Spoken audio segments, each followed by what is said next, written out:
She nearly froze on Christmas Eve, until she begged the rancher to let her stay, as his wife. The snowstorm arrived without mercy. On Christmas Eve, the sky turned gray before noon, and by nightfall the wind howled across the open land like a warning meant for anyone foolish enough to be outside. The road had disappeared under thick layers of ice, and the cold cut through clothing as if it were nothing. In the middle of that frozen silence, a lone woman struggled forward, each step weaker than the last. Her name was Emily Carter. She had left town that morning believing she would reach her destination before dark. A new job, a new start, she had clung to those hopes tightly. But the stage never came. The road closed. The storm grew violent. Now, with numb hands and shaking legs, she fought not just the cold, but the terrifying pull of sleep that came with it. She knew enough to understand that if she stopped moving, she might never wake up again. Just as her vision blurred, she saw a faint light in the distance. At first, she thought it was her imagination. But as she forced herself forward, the shape became clear, a ranch house standing alone against the storm. That light became her last hope.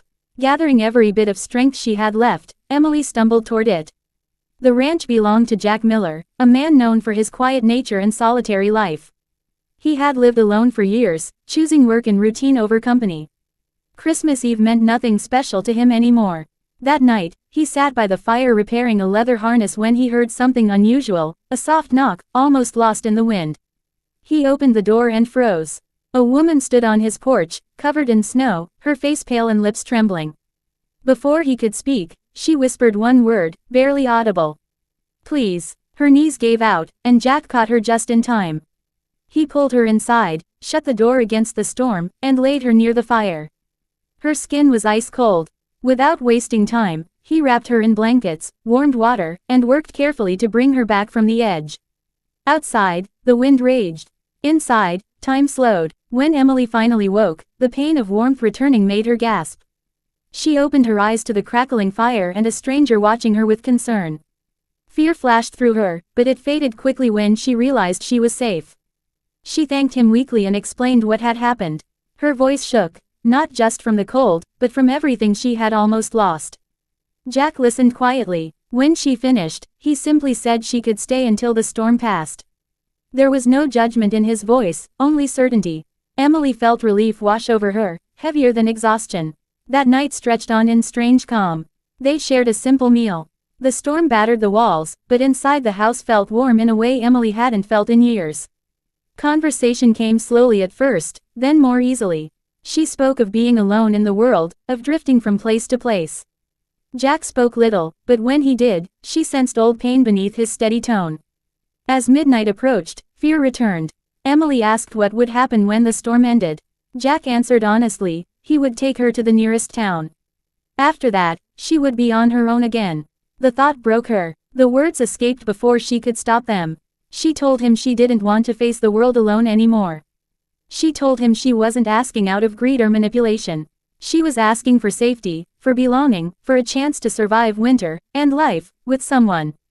Then, barely able to breathe, she begged him to let her stay. As his wife, silence filled the room. Jack stared at her, stunned. No one had spoken to him like that in years. He turned away, struggling with memories he had buried deep. He had learned long ago that caring meant risking loss. Yet here was a woman who had nearly frozen to death on his doorstep, trusting him with her future. He didn't answer right away. The storm lasted 2 more days. During that time, something unexpected happened. They talked about everything and nothing. They laughed, surprised by it. Trust grew slowly, cautiously, but it grew. Jack saw strength in Emily, not weakness. Emily saw kindness in Jack, not coldness.